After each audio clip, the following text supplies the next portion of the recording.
lamang sila ako. Pinagkausapan na magwawala ka ng iba.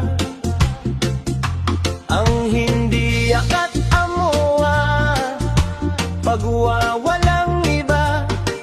At hindi ako papayag ng iba. Kundi ikaw at sa buhay kong ito,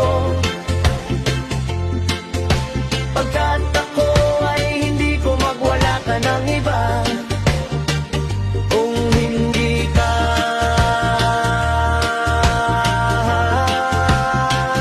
bagkat ako,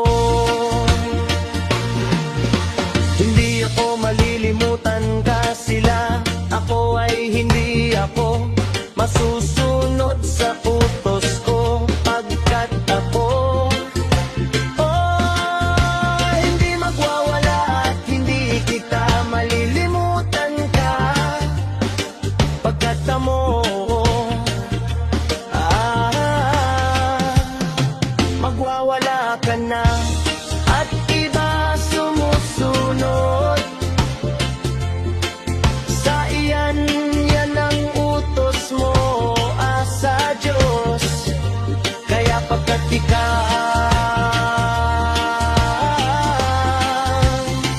ikaw magwawala ka ng iba. Hindi ikaw lamang at ang buhay kong ito. Pagkat ako ay sa'yo at sila ako ay nareklamo. Kaya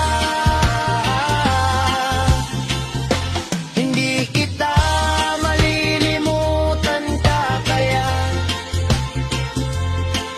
kung bakit kung kailangan magwawala ka na sa buhay kong ito. Kapag hindi ako